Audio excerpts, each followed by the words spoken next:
नमो अरहन्ताणं नमो सिद्धाणं नमो आयर्याणं नमो उवज्झायाणं नमो लोये सवसाहुणम् ऐसो पंचणमोकारो सव पावपणासनो मंगला नंच सवेसिन पड मम हवै मंगलम। जय जिनेन्द्र।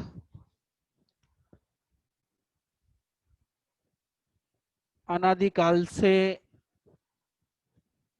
हम दुखी हो रहे हैं। अनादिकाल से हमारी आत्मा चार गति, 24 दंडक और 84 लाख जीव योनि में क्या हो रही है, भटकती जा रही है। और उसका कारण एक ही है कि हमारे भगवान ने कहा है कि आपके ही किए हुए कर्म, शुभ अशुभ जो कर्म आपने एकत्रित किए हैं, उन्हीं के कारण आप क्या कर रहे हो, संसार में भटकते जा रहे हैं। अगर ये कर्म नहीं हो तो हम भटकेंगे नहीं, सीधा कहाँ जाएंगे, सर्वार्थ सिद्ध, मतलब सर्वार्थ सिद्धि जो है, मतलब जो मोक्ष जिसको कहा है, वो हमारी क्या होगी, गति होगी। और हम वहां पर अनंत काल तक अनंत सुख में हम क्या कर सकते हैं, वहां पर रहते हैं। लेकिन वो हमको क्यों नहीं मिल रही है, कि कारण वही है कि हम, जो हमारा पुरुषार्थ है, जो हमारी शक्ति है, उस शक्ति को हम पहचान नहीं पा रहे हैं। हम हमारी शक्ति को भूल रहे हैं। जैसे आपने वो कहानी सुनी होगी कि एक शेर होता है, वो शेर का बच्चा होता है, वो शेर का बच्चा क्या होता है, अपने झुंड से बिछुड़ जाता है और बिछुड़ कर कहाँ चला जाता है, बकरियों के झुंड में चला जाता है। वहां रहते रहते वो भी क्या होता है, उन बकरियों से होता है, उन बकरियों को घास खाने लग जाता है, या उन बकरियों की तरह ही वो डरता है, जब कोई आवाज आती तो भागने लग जाता है। बकरियों के साथ रह रहकर वो कैसा हो गया, बकरी जैसा हो गया। अब कुछ टाइम हुआ और उन बकरियों पर किसी शेर ने हमला किया। अब बड़ा हो गया, काफी बड़ा हो गया, तो वो भी बकरियों के ऊपर किसी शेर ने हमला किया, तो उसने दूर से, जैसे बकरियां भागी तो वो भी भागा। तो उसने दूर से देखा कि ये तो बिल्कुल क्या दिखता है, मेरे जैसा दिखता है, मेरी जैसी इसकी क्या है, आवाज भी है, मेरे जैसा दिखता है। तो ये इनसे डर कर क्या होती है, बकरियां भाग जाती है, और मेरे से तो डरती नहीं, और मारती है, मुझे खिलाती, इधर भगाती उधर भगाती, मैं इनसे डरता हूँ। तो उसने पानी में अपना चेहरा देखा और फिर शेर के चेहरे को याद किया कि ये तो वही है और मैं भी वही हूँ, हम दोनों क्या है, एक जैसे हैं। बस वही चीज यहाँ पर उसको पता चल जाती कि शेर वो शेर है और मैं भी कौन हूँ, शेर हूँ। जैसे ही बकरियां उसको परेशान करने आती है, वो शेर की तरह दहाड़ता है और बकरियां क्या हो जाती है, भाग जाती हैं। अपने सही स्वरूप को जान लेता है, मैं बकरी नहीं हूँ, मैं कौन हूँ, शेर हूँ। भगवान भी यही कहते हैं कि हे आत्मा, तुझ में भी अनंत शक्ति है, अनंत शक्तिमान है, तुझ में कोई कमी नहीं है। बस तू अपने स्वरूप को भूल चुका है, तू अपनी आत्मा के आत्म शक्ति को भूल चुका है, ज्ञान को भूल चुका है, दर्शन को भूल चुका है। जो तेरे अंदर शक्ति है उसको तू क्या कर रहा है, याद नहीं कर रहा है। अपने स्वरूप को भूलने के कारण क्या हो रहा है, तुझे अपनी शक्ति का भान नहीं हो रहा है। और वही शक्ति को प्रज्वलित करने के लिए, वही शक्ति को याद दिलाने के लिए भगवान ने हमारे सामने सामने कर्म सिद्धांत को रखा।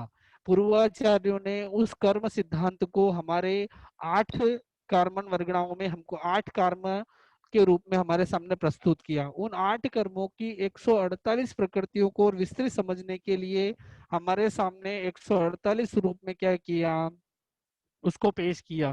फिर उन 148 में कौन सा कर्म कैसे बंधता है, कैसे उसको भोगा जाता है, कैसे उसका फल मिलता है, हम पर अनंत अनंत उपकार हमारे पूर्वाचार्यों ने, हमारे आगमकारों ने, और सबसे बड़ा उपकार हमारे तीर्थंकर भगवान श्रमण भगवान महावीर ने किया है।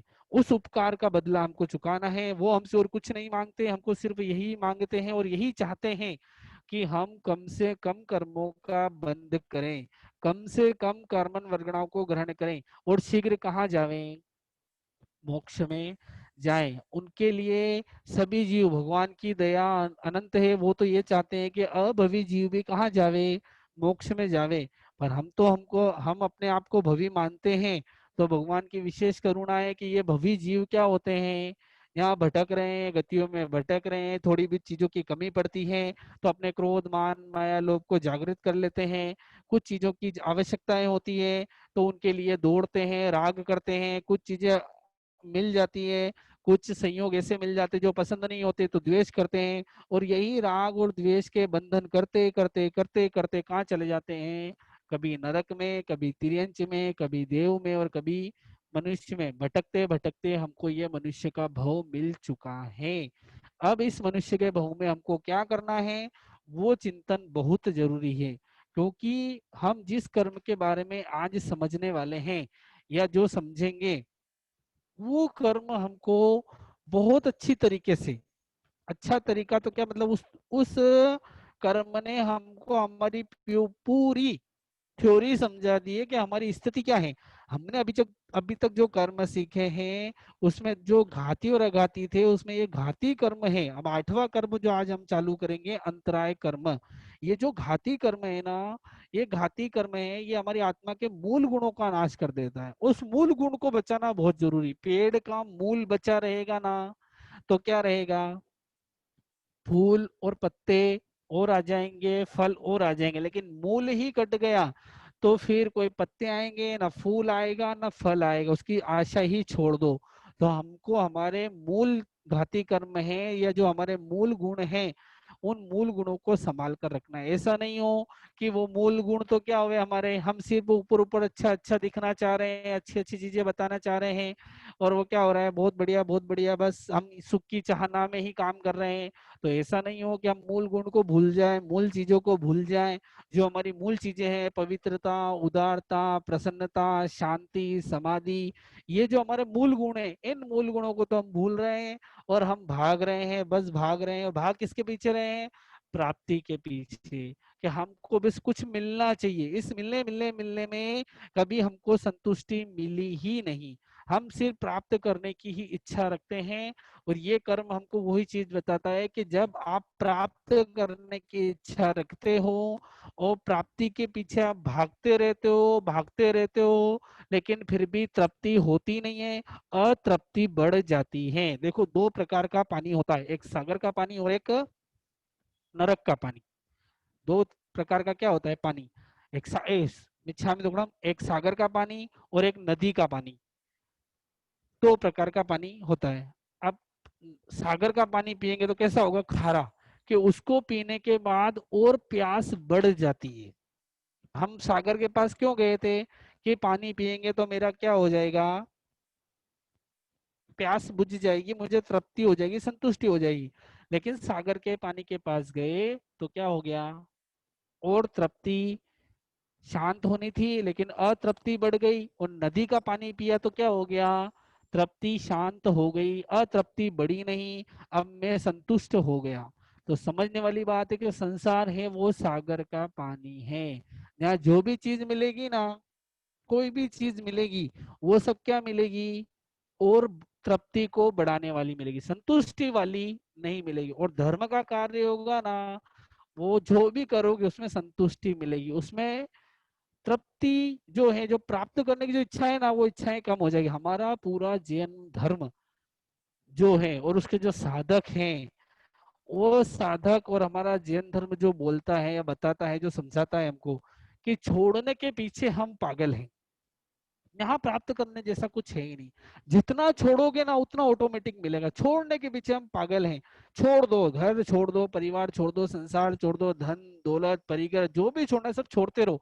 छोड़ते छोड़ते ये स्थिति आ जाएगी, एक दिन हम जब शरीर छोड़ेंगे ना, तो क्या प्राप्त करेंगे, जब हम सारे कर्म हम छोड़ देंगे, सारे कर्मों का ग्रहण करना बंद कर देंगे, तो हमको क्या मिलेगा, अनंत ज्ञान, अनंत दर्शन, अव्यय सुख, वीतरागता, अक्षय स्थिति, अमूर्तिक, अगुरु लघुपना और अनंत शक्ति के हम मालिक बन जाएंगे। आज का जो हमारा कर्म है, अंतराय कर्म, वो हमको यही बताता है कि आत्मा जो है ना, वो अनंत शक्ति की मालिक है। इसमें कोई कमी नहीं है, सिर्फ हमको अपने आप को पहचानना है। ये बार बार ढक जाता है, क्योंकि हम ऐसे कार्य कर लेते हैं ना कि बार बार क्या हो जाता है, आवरण आ जाता है। और आवरण आने के कारण क्या हो जाता है कि वो शक्ति प्रकट हो पाती नहीं है। बहुत शक्ति है मुझ में दुनिया की हर चीज छोड़ने की शक्ति है, लेकिन क्या होता है, अं- अंतराय कर्म का आवरण आ जाता है और वो छोड़ने की शक्ति पैदा होती नहीं है। उस शक्ति को हमको जागृत करना है।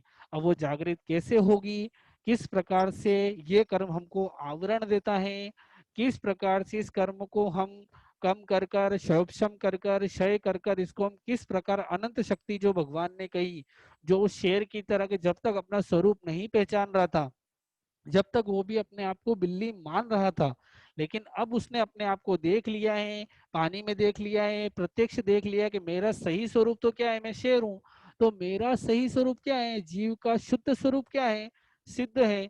तो अभी सिद्ध को मैं अभी देख तो नहीं सकता हूँ क्योंकि अरूपी बना है, लेकिन उनको महसूस कर सकता हूँ, उनको जान सकता हूँ कि मेरा सही स्वरूप जो भगवान ने बताया, आगमकारों ने बताया कि ये तेरा सही स्वरूप है, तेरा राग द्वेष कलह मोह मोह ये तेरा क्या है, अहंकार लोभ क्रोध मान माया लोभ, ये तेरा स्वरूप नहीं है। ये स्वरूप तो तू प्रकट करता है बार बार। अब तुझे क्या करना है, उस स्वरूप को प्राप्त करना है, उस स्वरूप को तुझे क्या करना है, प्रकट करना है, जिससे तू अनंत शक्ति का मालिक बन जाए। अब वो अनंत शक्ति का मालिक कैसे बनेंगे, तो उसके लिए कुछ क्रिया तो करनी पड़ेगी, कुछ न कुछ ऐसे कार्य तो करने पड़ेंगे। हम भी संसार में जब करोड़पति बनना है, अरबपति बनना है, कुछ भी करना है, तो हमको थोड़ा दुख तो क्या करना पड़ेगा, सहन करना ही पड़ेगा। भगवान ने कहा कि संसार में भी कोई चीज प्राप्त करनी होती है ना, तो क्या बिना दर्द सहे, बिना पेन सहे हम वो चीज प्राप्त कर सकते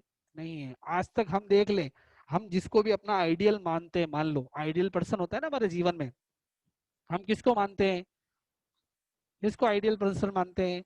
आजकल के बच्चों को पूछो तो बोलेगा, कोई बोलेगा शाहरुख खान, कोई बोलेगा विराट कोहली, कोई बोलेगा MS धोनी, कोई बोलेगा ऐश्वर्या राय, कोई बोलेगा करीना कपूर, कोई बोलेगा कैटरीना कैफ, कोई बोलेगा क्या, अलग अलग हीरो हीरोइन के अपने क्रिकेटर के इनके नाम लेंगे।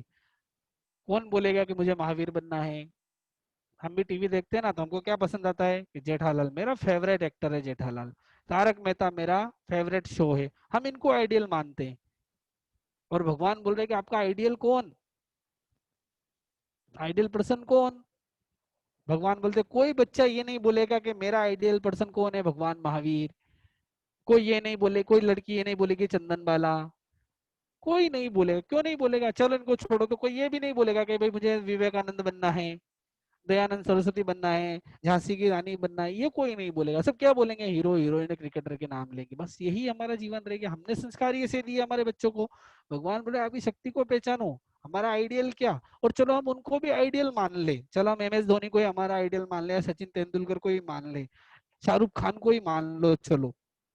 तो क्या बिना दर्द सहे, बिना दुख उठाए, बिना सुख सुविधाएं छोड़े, क्या उन्होंने इस अवस्था को प्राप्त किया कि हम उनको आइडियल मान सकें।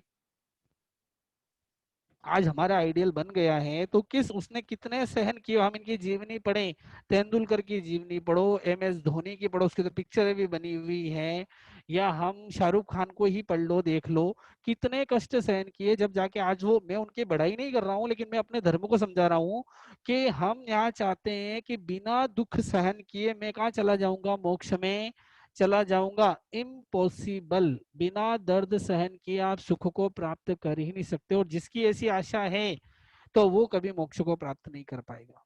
धर्म को समझा ही नहीं है, वो तो सोचता है मैं सूखे सूखे कहाँ चला जाऊंगा मोक्ष में। इम्पॉसिबल। जितने भी मोक्ष गए ना उनके अंदर इतनी शक्ति थी कि वो गस्सू कुमाल के जैसे अंगारों को सहन कर सके। अगर ऐसी वेदना थी, आप मरुदेवी माता को याद रखते हो ना, तो मरुदेवी माता ने अनंत काल निगोद में बिताया है। ऐसे ही कोई जगह वहां पे सारे कर्म क्षय किए, वो दुख सहन किए।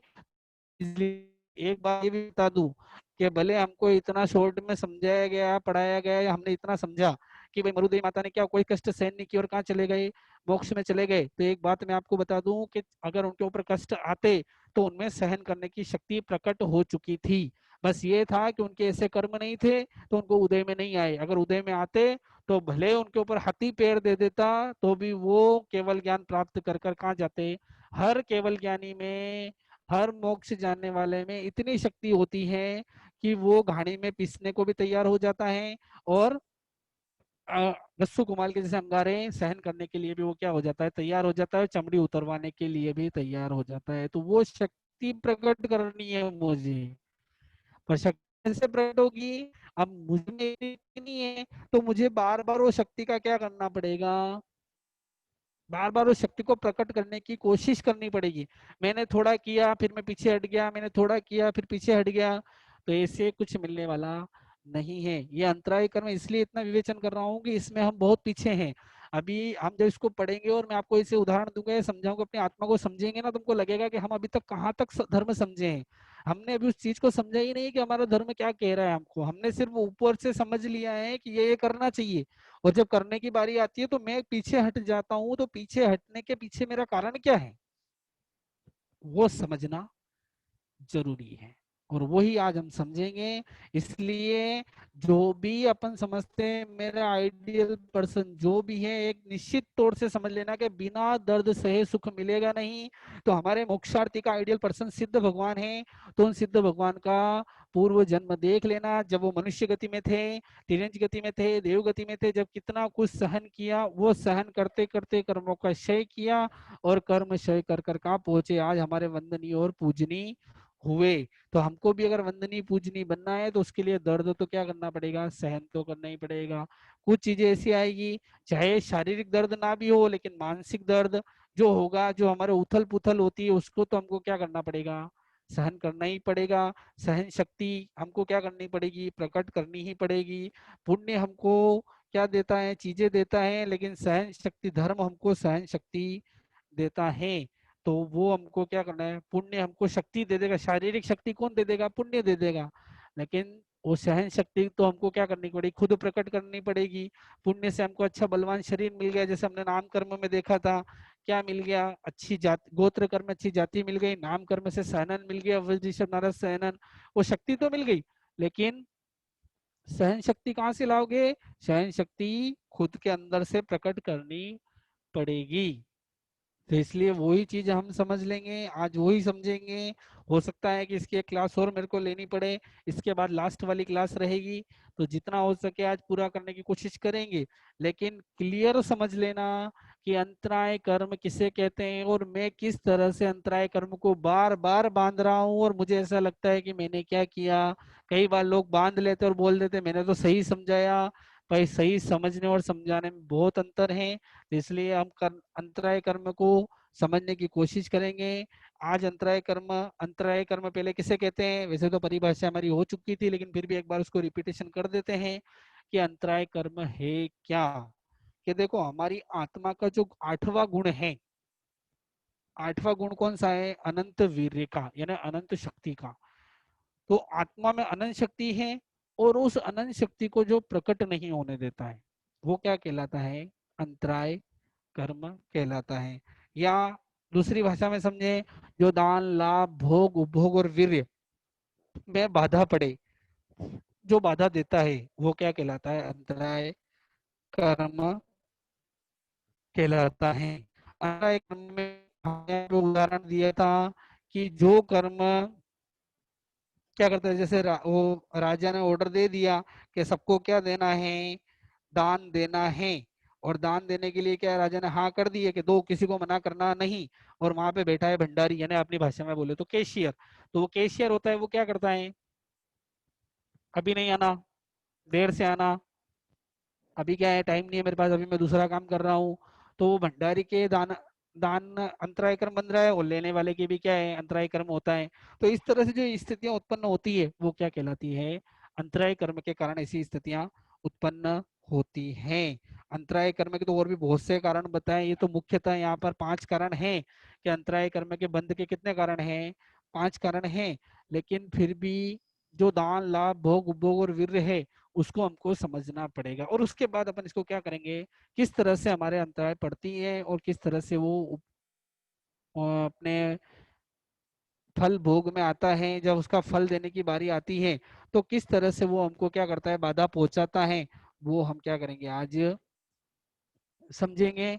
तो पहले हम समझ लें कि अंतराय कर्म समझ में आ गया हमको, कि भाई ये दान लाभ भोग और भोग वीर्य में जो अंतराय डालता है, जो हमको इसका बाधा डाल देता है, वो क्या कहलाता है, अंतराय कर्म कहलाता है। और भी बहुत सारे हैं, कि भाई कोई जीव हिंसा करने वाला होता है, झूठ बोलने वाले होते हैं, चोरी करने वाले होते हैं, भवी अभवी जो जीव हैं, या जो मतलब खोटे मार्ग दिखाते हैं कि जीव को अजीव समझाते हैं, मोक्ष के मार्ग को संसार का मार्ग समझे, संसार संसार के मार्ग को मोक्ष का मार्ग समझता है, या जो साधु को क्या करता है, भात पानी जो मिलता है उनको, आहार पानी जो मिलता है, उस आहार पानी में अंतराय देता है, उसको दवाई आदि में अंतराय देता है, या उनको मिलने नहीं देता है, या दान लाभ भोग में अंतराय करता है, या देने के बाद धर्म क्रिया में प्रमाद करता है, और कई बार दान देने के बाद पछतावा करता है।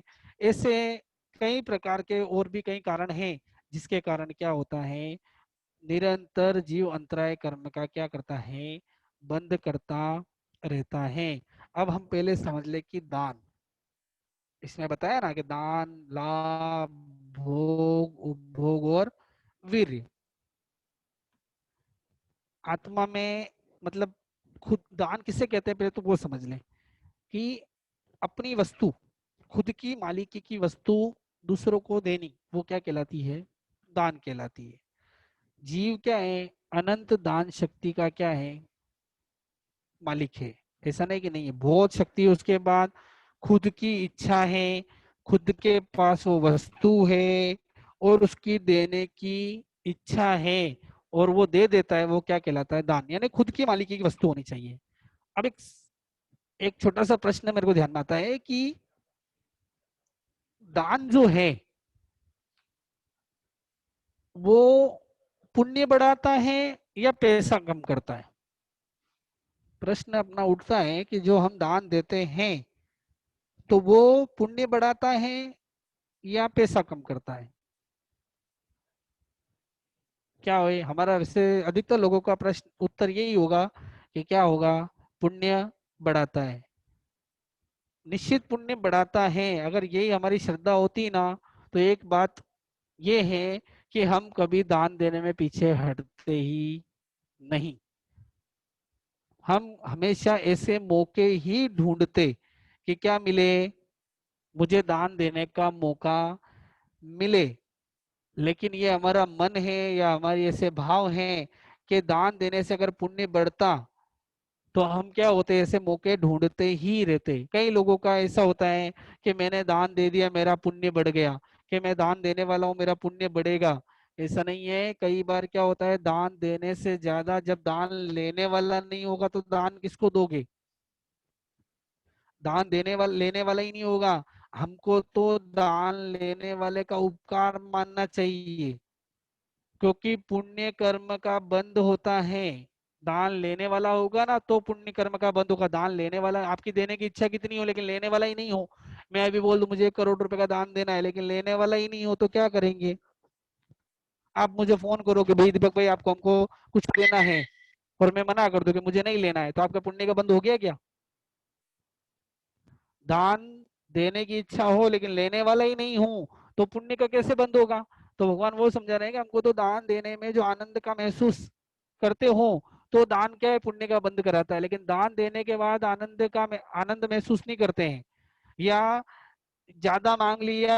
कई किसी को फोन करते हैं ना कि बोलो साहब आपको कोई जरूरत हो तो बोलो, और फिर क्या होता है, उसने बोला कि अपनी इच्छा थी 1000 2000 मांगेगा, 5000 मांगे, 10,000 मांगे, उसने 1 लाख रुपए मांग लिए।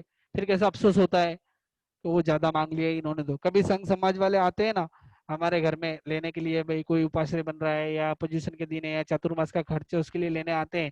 तो हमारी स्थिति क्या होती है कि ज्यादा मांग लिया तो हमारा मुंह कैसा होता है, लो आ गए पैसे लेने के लिए, मैंने बोला तो था मैं खुद बोलूंगा, आ गए। हमारी उस तरह भावनाएं क्या होती है। हम दान देने, भगवान बोल रहे हैं, हम एक तरफ तो क्या बोल रहे हैं कि दान देने से क्या बढ़ता है, पुण्य बढ़ता है। और जब लेने वाला आता है तो हमारी मानसिकताएं कैसी हो जाती है, हमारा मुंह कैसा चढ़ जाता है, हमारे मन के भाव कैसे बिगड़ जाते हैं, लो लेने वाले आ गए। तो ये दोहरी मानसिकता हुई ना, डबल माइंड हो गया ना। एक तरफ या तो भगवान के सिद्धांत को गलत कर दो, या फिर ये बोल दो कि हमारे भाव नहीं है देने के, हम पुण्य मानते ही नहीं, हम पैसा देते हैं तो क्या होता है हमारा, हम दान देते हैं तो हमारा पैसा कम होता है, या तो ये मानसिकता रखो।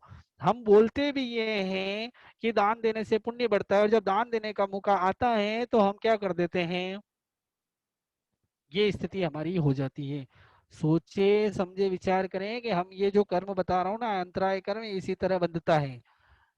जब दान देने का मौका आता है तो क्या हो जाता है, हम पीछे हट जाते हैं, हमारा मुंह चढ़ जाता है, हम आनंद का महसूस नहीं करते हैं, ज्यादा देना पड़ेगा, यह दान देने के, यह दान को कलंकित कर देते हैं, ये हमारी मानसिकताएं बन जाती है। और ये दान को कलंकित करने वाले गुण हैं कि जब दान देने की बारी आती है तो हमारे क्या हो जाता है, इस तरह की स्थिति पैदा हो जाती है। तो विचार करें, चिंतन करें कि स्थिति हमारी ऐसी तो नहीं है। हम बस गुरु भगवान से हमेशा एक ही चीज पूछते हैं कि गुरुदेव, हे महासती संसती, पूछते हैं क्रोध को कैसे कम करूं। क्रोध बहुत आता है, कभी ये पूछा जाकर कि लोभ को कैसे कम करूं। अनाप शनाप पैसा आ रहा है, अनाप शनाप धन मिल रहा है, अनाप शनाप सब सुख सुविधाएं मिल रही है, और लोभ बढ़ता ही जा रहा है। गुरुदेव लोभ को कुछ कम करने का उपाय बताओ। कोई नहीं पूछा, मेरे को नहीं लगता कि किसी ने आज तक पूछा होगा कि लोभ को कम करने का उपाय बताओ। क्रोध का पूछा होगा भले, क्रोध का तो मुझे गुस्सा बहुत आता है, और कहीं तो लोग बोल भी देते हैं मुझे तो गुस्सा ही नहीं आता है। कई लोग तो ऐसे भी होते हैं, चलो उनकी बात तो छोड़ो, लेकिन कभी हमने पूछा होगा ना ज्यादा, क्या क्रोध, गुस्सा कैसे कम करूं, गुस्सा कैसे कम करूं। कभी जाकर गुरु भगवान से पूछा कि लोभ को कैसे कम करूं। और जब कोई आपका लोभ कम कराने आता है तो हमारी मानसिकता क्या हो जाती है, ज्यादा मांग लिया, ज्यादा दे दिया, और ये तो क्या है, ज्यादा लेने वाले आ गए, हमारे तो इतने भाव भी नहीं थे। अरे अच्छा है, लेने वाले को उपकार मानना चाहिए, देने वाले तो बहुत सारे हैं, कई लोग देने वाले हैं लेकिन उनसे कोई लेने वाला ही नहीं है, लेने वाला ही नहीं है। हम देखते हैं ना, कई बार साधु संतों से कितनी बार विनती करके आते हैं, गुरुदेव भगवान पधारो, आप हमारे यहाँ से लाभ लो, हमको आपकी गोचरी बहरानी, हमको ये सुपात्र दान देना है। लेकिन साधु आते हैं क्या, जिसकी पुण्यवानी होती है उसके ही घर पे आते हैं। तो उपकार किसका मानते हो, देने वाले का, लेने वाले का। अगर देने से पुण्य बढ़ता तो देने वाले तो बहुत सारे बैठे हैं, साधुओं को गुजरी बहराने वाले कितने सारे बैठे हैं, तो सबका पुण्य बढ़ गया है क्या। लेने वाला उपस्थित नहीं होगा ना, वहां तक आपका दान, वो पुण्य बढ़ेगा नहीं। अंतराय कर्म यही समझा रहा है कि अंतराय कर्म ही है हमारे, कि हम देने के लिए बैठे हैं लेकिन लेने वाला कोई नहीं है, ये दानांतराय कर्म है। इसलिए दान देने में पीछे हटना नहीं, और कोई दान देता है तो उसको रोकना नहीं। यही कर्म, मैं कर्म बंद और फल दोनों साथ में चला रहा हूँ, अलग से कोई स्पेशल इसका मैं अब करूंगा नहीं। एक ही चीज बता रहा हूँ कि दान देना है, अनंत शक्ति हम दे, अनंत शक्ति है हमारे अंदर, कि हम अनंत दान शक्ति है हमारे अंदर, कि हम चाहे उतना दान सकते हैं। और सबसे बड़ा दान सुपात्र दान और अभय दान, हम अभय दान को ही नहीं समझ रहे हैं, जीवों की हिंसा करे ही जा रहे हैं, सुपात्र दान को नहीं समझ रहे हैं। साधु संतों को दान देने में हमारी भावना ही नहीं है। और भावना है तो कितनी बार विनती करके उपाश्रय से पकड़ कर लेके आएगा, जब गोश्री निकलोगे ना मैं बाहर खड़ा रहूंगा। उपाश्रय के अंदर तो मैं अब आपको जोर नहीं कर सकता हूँ, लेकिन उपाश्रय के बाहर मैं आपको उंगली पकड़ कर कहाँ ले जा सकता हूँ, मेरे घर पर ले जा सकता हूँ, और आपको चलना ही पड़ेगा।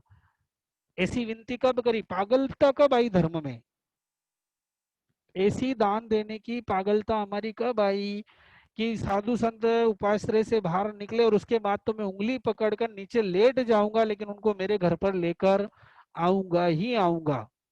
ऐसी पागलता का हमको, ऐसे बहुत सारी संसार में बहुत पागलताएं आ जाती है, लेकिन ऐसा दान देने की, जो सुपात्र दान देने की पागलता हमारी, शायद संभावना मुझे ऐसा कोई लगता है, बहुत सारे, ऐसी बात नहीं, लेकिन मुझे अभी देखने में आया नहीं है। और भगवान का शासन है तो 100% होंगे, और आज भी है।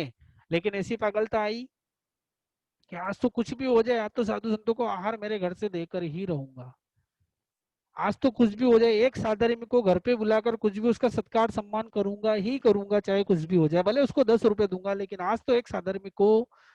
देखो भिखारी को तो क्या है, भिखारी हर मोड़ पर, नुक्कड़ पर, हर गली के कोने पर मिल जाएंगे, लेकिन साधर्मिक कैसे मिलेगा, नहीं, साधर्मिक पुण्य से मिलता है। भिखारी तो कैसे भी मिल जाएगा, लेकिन जो साधर्मिक है ना, वो पुण्य से मिलेगा। साधर्मिक को दान देने के लिए आपको ढूंढना पड़ेगा, केस पूरे अहमदाबाद में कौन ऐसा है साधर्मिक जो क्या करेगा, मेरा दान स्वीकार करेगा, अनंत उपकार मानना चाहिए। मैंने एक व्यक्ति के बारे में सुना था, गोरेगांव दिल्ली, दिल्ली गुड़गांव या दिल्ली में कहीं रहने वाला व्यक्ति, उसको मतलब एक नियम था उसका, पागल था वो साधर्मिक की भक्ति के लिए, कि ऐसा मौका कब मिलेगा। वो रोज एक साधर्मिक को पकड़ के लाता कहीं से भी, उसके घर पे खाना खिलाता और उसको मतलब सत्कार सम्मान के साथ में उसको रोज एक लिफाफा देता था। उसके अंदर कितने होते थे तो पता नहीं, लेकिन मेरे घर साधर्मिक आवे इतने दान देने की पागल था, हम वो दान के पीछे ही नहीं है। उस दान को हम समझ ही नहीं, भगवान ने जिस दान को बताया कि वो दान आपको क्या करवाएगा, तीर्थंकर नाम गोत्र का बंद करवाएगा, वो दान आपको मोक्ष में ले जाएगा, वो दान आपकी क्या करेगा, सारी अंतराय तोड़ देगा। उस दान को हम कुछ समझ ही नहीं रहे। ये आ गए, फोन करता रहता है बार बार, इसको कब तक हेल्प करें, क्या देते रहेंगे क्या, ये इसीलिए कमाए कि हमने पैसे, ये हमारी मानसिकता। और एक तरफ बोलते हैं कि जब दान देते हैं तो क्या बढ़ता है, पुण्य बढ़ता है। पुण्य क्या बढ़ता है, अब तो पैसा कम होने की मानसिकता होती है ना, तो क्या होता है, दान देने में तकलीफ होती है। भले उसको 1000 की जरूरत है, लेकिन मैं उसको 10 दूंगा, लेकिन बड़े आनंद के साथ में, क्या नहीं, मेरे पास अभी 1000 की व्यवस्था नहीं है, लेकिन 10 रुपए की मेरे पास व्यवस्था है, तो मैं उसको 10 दूंगा, लेकिन दू तो सही। मैं अपने मन के भाव क्यों बिगाड़ रहा हूँ। जिस दान को तीर्थंकरों ने बताया कि इस दान से क्या होगा, इस दान से मुझे तीर्थंकर नाम गोत्र का बंद हो सकता है, मैं सिद्ध गति को प्राप्त कर सकता हूँ, सारी अंतराय टूट सकती है मेरी। इस अभय दान से, इस उपात्र दान से, साधर्मिक को घर पे खाना खिलाने के किससे क्या होता है, हम देख लो जितना भी आहार दान है, 10 प्रकार के दान बताए ना, अन्नदान, अन्नदान बताया। अन्नदान क्या है, खाना खिलाना। और भगवान जितने भी, अपने श्रेयांश कुमार देख लो, या सुबाहु कुमार देख लो, या चंदनमाला देख लो, सबको जो ये मोक्ष में गए या तीर्थंकर नाम गोत्र का बंद हुआ, सुलसा देख लो, या फिर अपने रेवती देख लो, जो भगवान के जो 6 महीने का जो खून की वोमिट हुई थी और लूज मोशन लगे थे, तो उसमें रेवती के घर से जो बिजोरा पाक लाया था वो भी तो आहारदान ही था। उस आहारदान से तीर्थंकर नाम गोत्र का बंद हुआ। फिर इतना अच्छा दान का मौका मिला है। चलो साधु संत रोज नहीं मिलते हैं, साधर्मिक तो मिलते हैं, और कभी कभी साधर्मिक मिलता तो खुश होना चाहिए कि मेरे घर पे हमने पुनिया श्रावक को देखा है, देखा तो नहीं कि सुना तो है ना। ग्रंथकार कैसी कहानी का रोज मतलब एक साधर्मिक को खाना खिलाना है। हमने कभी ढूंढा, हमारे घर तो साधर्मिक आ जाता है ना, तो हमारे शायद, मेरे को ऐसा लगता है कि मेरा खुद का भी अनुभव है कि कहीं जाते हैं ना, कभी कभी कोई घर तो ऐसे मिलते हैं जैसे उनको बोझ लगता है। हालांकि कोई खाने की नियत नहीं है उनके, उन्होंने खुद ने बुलाया है या अपने कोई काम से कदाच कहीं चले गए, तो उनको ऐसा लगता है, हमको महसूस होने लग जाता है कि हम क्या गलत घर में आ गए, हम श्रावक के घर में तो नहीं आए, हम हमारे साधर्मी के घर में नहीं, साधर्मी के घर में आते तो वो तो एक अलग ही अनुभव होता। तो भगवान बोले दान को समझो, अंतराय मत बांधो, दानांतराय मत बांधो। हम ऐसे अंतराय बांध लेते हैं। कोई देने वाला होता है तो उसको बोल देते कहाँ दे रहा है, इसको थोड़ी देने का होता है, ये तो देना ही नहीं, इस उपास्य में तो देना ही नहीं, यहाँ क्यों दूं मैं। कई जगह होता है ना, जैसे पाठशालाएं चलती है या धार्मिक प्रवृत्तियां होती है, तो क्या होता है कि लोग बोलते हैं ना कि भाई इस पाठशाला में थोड़े पैसे क्या करते, दे देते हैं। तो लोग क्या बोलते हैं, अरे इसमें कहाँ देते हो, इसमें तो ऐसे बहुत सारे पैसे आते हैं। अरे भाई आते तो आते हैं, तो फिर तुम ऐसे ही ढूंढो कि जहां पर पाठशाला में पैसे नहीं आते, जिस संघ में पैसे, ऐसा ढूंढने की इच्छा भी नहीं है। और कोई देने वाला है तो उसको बाधा डालते हो कि नहीं इसको यहाँ पे नहीं, यहाँ तो बहुत पैसे वाले हैं, यहाँ तो बड़े बड़े लोग क्या दे रहे हैं, पैसे दे रहे हैं, तुम्हारे 1000-1500 से क्या होगा, तुम्हारे 10-20 हजार से क्या होगा, यहाँ पे यहाँ तो लाखों रुपए देने वाले। अरे देने वाले है तो है, पर तुम्हारी, तुम्हारा क्या फर्ज बनता है। और चलो तुमको वहां नहीं देना है, चलो मैं मानता हूँ वहां ज्यादा है तो वहां मत दो, लेकिन फिर ऐसे तुमने ढूंढा कि जहाँ पे तकलीफ पड़ रही है, ऐसे साधर्मिक को ढूंढा कि जिस साधर्मिक को, 3 प्रकार के दान भगवान में, उत्तम, मध्यम और अधम। दान की परिभाषा है, समझ लो आज दान ही चलेगा, मेरे को लगता है कि अब पूरा होने वाला नहीं है, बहुत विस्तृत वर्णन है, लेकिन अगली क्लास में पूरा करने की कोशिश करेंगे। कि दान जो है 3 प्रकार के बताएंगे, उद्यम, मध्यम और अधम। कि उत्तम दान, कौन सा उत्तम दान, कि मैं खुद अपने आसपास में या अपने परिवार में या ऐसे लोगों को ढूंढूं कि जिनको रियल में जरूरत है, मेरे साधर्मिक को जरूरत है, उस साधर्मिक की आवश्यकताओं की मैं पूर्ति करूं, वो मेरा उत्तम दान है। मेरे को ढूंढना है, क्या करना है, मुझे ढूंढना है और ढूंढ कर मैं उसको कि वाकई में इसको इस चीज की जरूरत है और उसको मुझे क्या करना है, कुछ हेल्प करनी है, वो है उत्तम दान।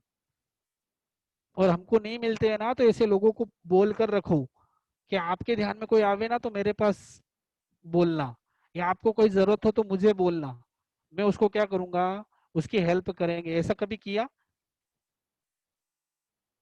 ऐसे लोगों का संपर्क किया?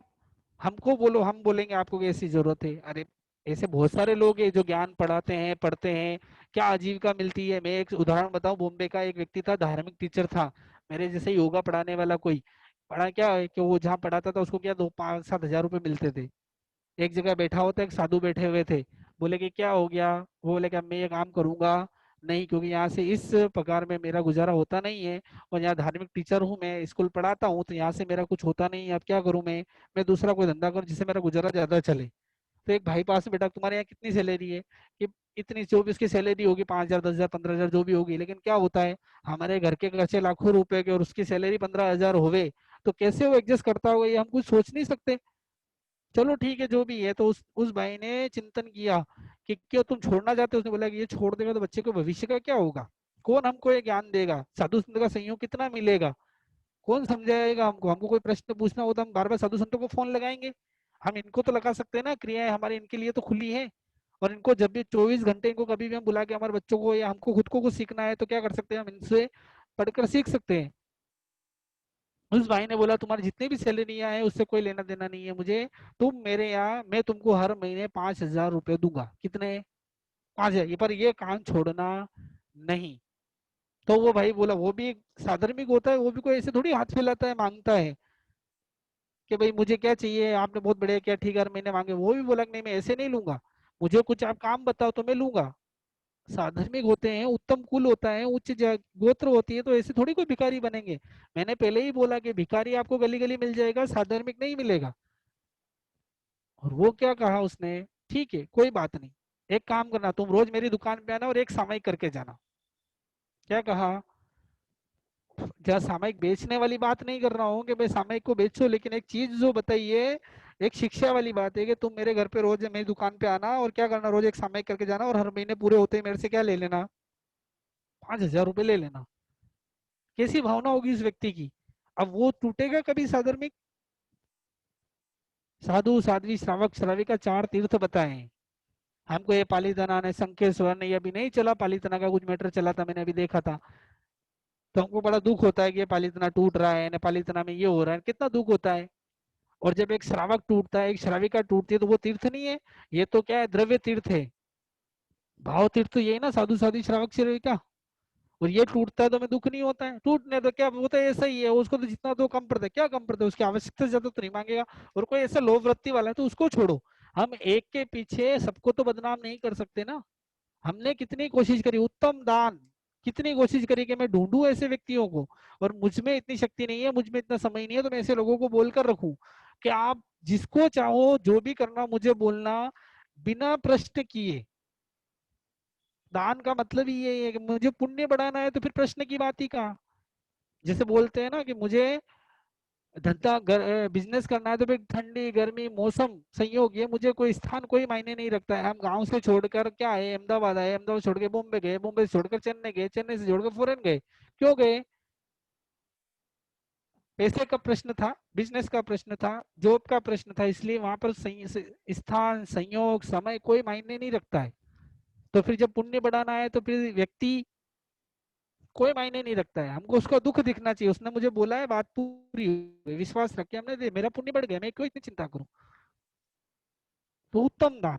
फिर मध्यम, कि कोई व्यक्ति मेरे पास आवे और फिर वो मुझसे क्या करे, विनती करे, और फिर उसकी 10 बात मैं सुनूं, फिर मैं विचार करूं, और फिर क्या करूं, कुछ टाइम उसमें लूं, और फिर मैं क्या दूं उसको, कुछ दूं। देना कंपलसरी है, लेकिन चिंतन मनन कर कर, बातचीत कर कर, कुछ टाइम निकाल कर, उसकी इंक्वायरी कर कर, अलग अलग जगह पूछ कर, फिर कुछ हुआ मन तो क्या दूंगा, वो मैं दान दूंगा, और दे दिया, तो वो कहलाता है मध्यम। और अधम दान, जघन्य नहीं बोल रहा हूँ, उत्तम मध्यम जघन्य वाली बात नहीं, अधम, कि जिस सामने वाले को मजबूर कर देना, 10 बार मेरे को वो फोन करे, फिर 10 बार मैं हाँ ना करूं, कि आज देता हूँ कल देता हूँ, उसको बेचारे को इतना मजबूर कर देना, उसको इतना परेशान कर देना, वो मतलब अंदर अंदर क्लेशित हो जावे, या उसके मन में ऐसे भाव है कि कहाँ मैंने मांग लिया और उसको जरूरत भी है बेचारे को, और फिर बार बार फोन कर रहा है, फोन कर रहा है, आपसे मिलने की कोशिश कर रहा है, आप आजकल आजकल कर रहे हो, और उसमें इतना टाइम गुजर गया कि उसका शायद उसकी हानि हो गई, और फिर आप दान देते हो तो वो कहलाता है। और उसमें ये भी है कि आपका काम निकलवाओ कि तू ये काम मैं तुझे दूंगा, पर तुझे पहले मेरा ये काम करना पड़ेगा, ये काम कर दे तो मैं तेरे को क्या दे दूंगा, इतने पैसे या इतनी हेल्प मैं तुझे कर दूंगा, वो कहलाता है अधम दान। तो हम कौन सा दान देते हैं, खुद विचार कर लेना। उत्तम, मध्यम और अधम। उत्तम दान देने वाला अनंत लब्धि को प्राप्त करता है, अनंत सुख को प्राप्त करता है। मध्यम देने वाले में टाइम लगेगा, और अधम देने वाले की तो कोई गति का मुझे पता नहीं है, वो कब तक भटकेगा वो कुछ कह सकते नहीं है। इसलिए सोचे समझे, दानांतराय कर्म बंधता है। हम जितना दान देने में लेट करते हैं उतना दानांतराय कर्म बनता है। कई लोग होते हैं कि समाज में पैसे लिखवा देते हैं, या किसी को हाँ कर लेते हैं कि हाँ चलो मैं दे दूंगा आपको, इतनी हेल्प मैं कर दूंगा, और फिर उसमें क्या करते हैं, देर करते हैं। अब जो देर करते हैं ना, उनके लिए मैं एक चीज बताऊं कि जिस भाव से आपने दान दिया, जिस समय दान देने के जो भाव थे, वो भाव में आप लेट करोगे तो वो जब दोगे, जब वो भाव आएगा, या जब हाँ करी और जब दोगे उसके बीच में हमारा आयुष्य पूरा हो गया, तो दिए बिना ही चले जाएंगे। यहाँ ये मत सोचना कि मेरे तो भाव थे, यहाँ ये कोई काम नहीं आता है, ये सब मायाचारिता है। देते समय, हाँ करते समय तुरंत जो काम मन में आया है दे ही दो, तो वो क्या है, उत्तम है। नहीं तो हाँ ठीक है लिखा दिया है, फिर लेट करते रहेंगे, सामने वाला फोन करेगा, ये करेगा, और हाँ करते हैं, और उसके समय में फिर जो भाव थे वो भाव भी कदाच कम हो जावे, या फिर देते वक्त क्या हुए भाव कम हो जावे, या फिर हमारा आयुष्य पूरा हो जाए, तो फिर क्या करोगे। इसलिए चिंतन करे, दानांतराय कर्म बंधता है, कि दान देने में अंतराय देना, दान देने में देर करना, दान देने में क्या करना, विचार चिंतन ज्यादा करना, सोचना समझना जरूरी है भाई। मैंने पहले ही कहा है कि पहले अपना साधर्मिक, फिर दूसरे। ऐसा नहीं है कि भगवान ने कहा है कि सब पे अनुकंपा भाव रखना है, हम पे किसी के द्वेष के भाव नहीं रखना है, लेकिन फिर भी अनुकंपा भाव रखना है तो पहले अनुकंपा भाव में पहले मेरे नजदीक वाला, तो नजदीक वाला कौन है, कि मेरा साधर्मिक है तो उसको। बाकी तो हम छोटा मोटा तो हम करते ही हैं, और करना ही है, ऐसा नहीं कि पीछे हटना है। सभी के लिए भगवान ने क्या है, हितकारी सोचना बताया है, सर्व जीवों के लिए क्या बताया है, हितकारी वचन और हितकारी सोचना बताया है। लेकिन पहले तो मेरा साधर्मिक आएगा, तो साधर्मिक की मैं क्या करूंगा, पहले भक्ति करूंगा। क्योंकि साधर्मिक भक्ति का ही हमको तीर्थंकर नाम गोत्र बंद कराने वाला है, तो पहले तो वो काम करूंगा फिर आगे बढ़ूंगा मैं। इसलिए भगवान कह रहे हैं कि मानसिकता बदलनी नहीं, दान देने में कभी भी पीछे हटना नहीं। अगर हम इसको मानते हैं कि दान देने से क्या होता है, पुण्य बढ़ता है, तो ये समझना। बाकी तो अपनी अपनी इच्छा, अंतराय कर्म बंधेगा। कई बार होता है दानतराय कर्म कि जैसे हमारे पास सब सामग्री भी तैयार है, और ज- सामग्री भी तैयार है, और गुणवान पात्र भी कभी हमारे सामने आ जाता है। अब जब क्या होता है, इस तरह से हम प्रवृत्तियां करते हैं ना, लेट करते हैं, ऐसे अंतराय डालते हैं, किसी को देने में बाधा डाल देते हैं, तो कभी कभी क्या होता है कि जब ये उदय में आता है, जब मान तो लिया इन कारणों से, और जब उदय में आता है ना, तो क्या होता है, दान देने में, जब दान की सामग्री हमारे पास तैयार है, और मैं देने के लिए भी क्या हूँ, तैयार हूँ, और गुणवान पात्र भी हो, लेने वाला भी आया हुआ, और दाता दान का फल भी जानता, हमको पता भी है कि दान देने से क्या होगा, इतना फल की प्राप्ति से भी बोला मैंने कि पुण्य बढ़ता है, ये फल की हमको जानकारी भी है, और दान देने की इच्छा भी है कि मेरे पास आवे या ये खड़ा है तो मैं क्या दे दूं, दान दे दूं। लेकिन फिर भी अंतराय कर्म बाधा उदय में आ जाता है, दानांतराय कर्म उदय में आ जाता है, और वो जीव दान दे कर सकता नहीं, वो कहलाता है दानांतराय कर्म। देखो कितनी चीजें बताई इसमें, चिंतन करना। हमारे साथ भी कभी ऐसी घटनाएं घट सकती है कि दान की सामग्री तैयार हो, देने के लिए मैं तैयार हूँ, मतलब जो चीज देनी है मुझे, पैसा है, खाने की चीजें, सब चीजें मुझे क्या है देने के लिए, मेरे पास सामग्री क्या है, तैयार है।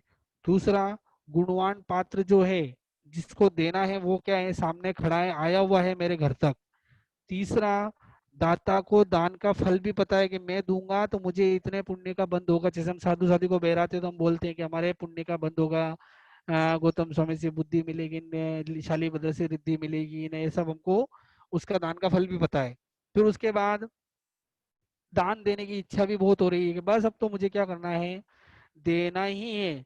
लेकिन ऐसा कर्म उदय में आता है कि वो दे पाता ही नहीं है, उसको कहते हैं दानांतराय कर्म।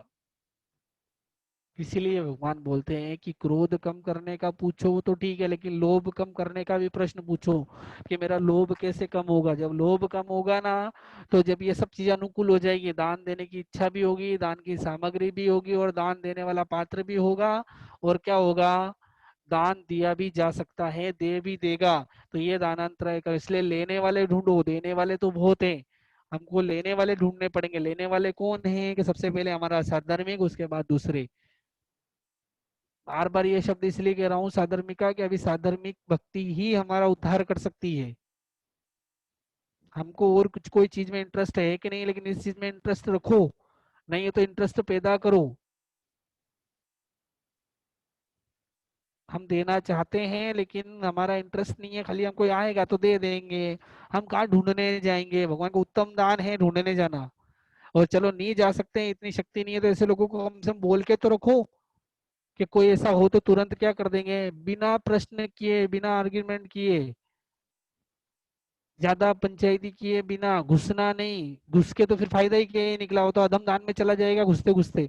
ज्यादा वो चिंतन करना नहीं इस बारे में कि इसमें पुण्य ज्यादा है न पाप ज्यादा है न वो ज्यादा, जब भावना हुई ना तो काम कर ही दो। क्योंकि इसका कोई पार ही नहीं है, हम जितना सोचेंगे ना उतना ही हमारे लेट होगा।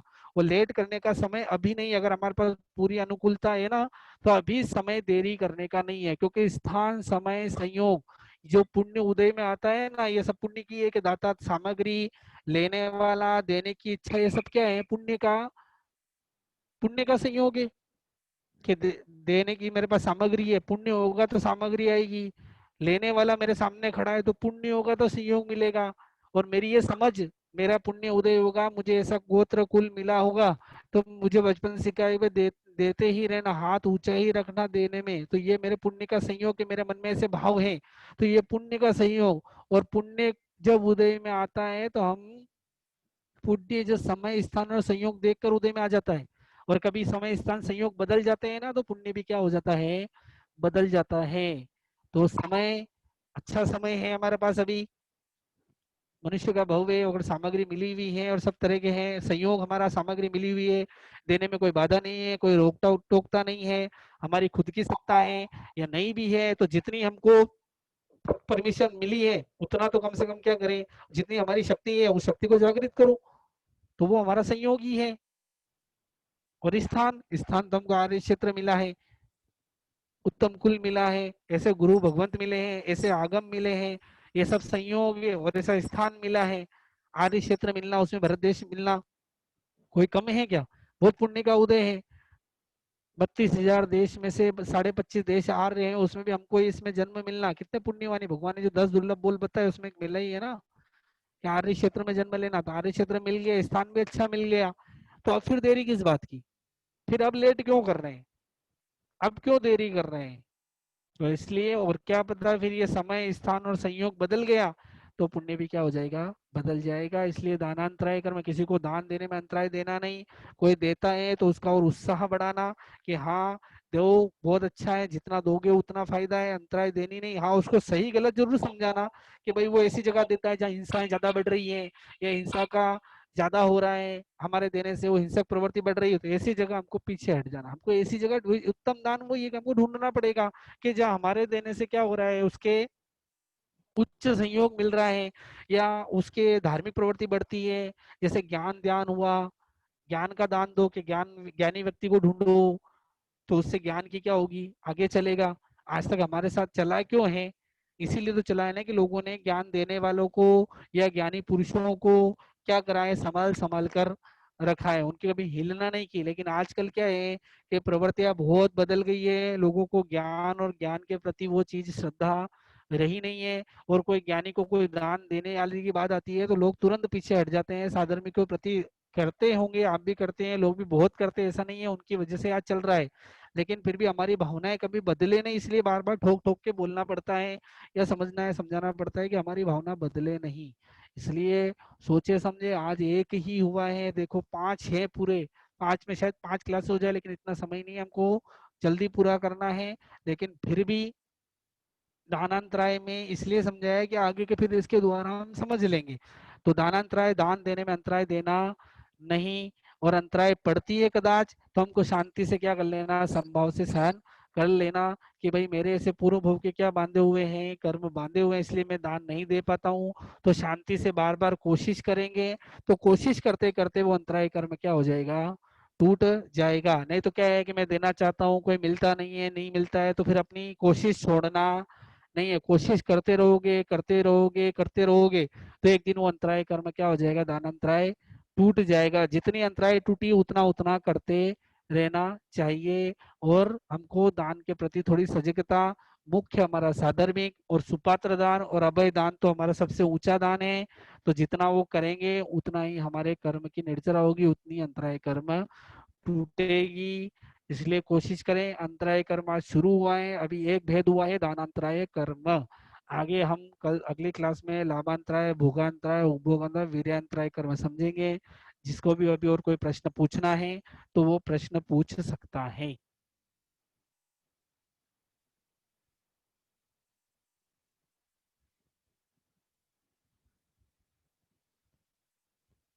किसी को कोई प्रश्न पूछना है तो पूछ सकते हैं।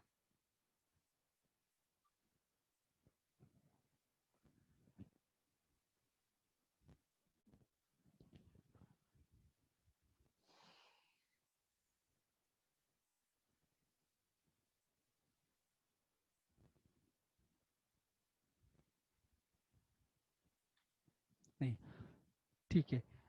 तो ध्यान रखें, कर्मों का विवेचन चल रहा है, हमारा एक ही लक्ष्य है कि हमको कर्मों का क्षय करना है, और कोई लक्ष्य नहीं है, वही लक्ष्य को लेकर बोलते हैं। कभी इसमें किसी को कुछ लगा हो तो थोड़ा हमें छोटे ही है तो माफ कर देना, लेकिन लक्ष्य यही है कि कर्म निर्जरा ज्यादा से ज्यादा करनी है, बंद कम से कम करना है। और किसी को प्रश्न पूछना हो तो ठीक है, नहीं पूछना है तो कोई बात नहीं। जय जिनेन्द्र। आप सब पधारे, इसके लिए बहुत बहुत धन्यवाद।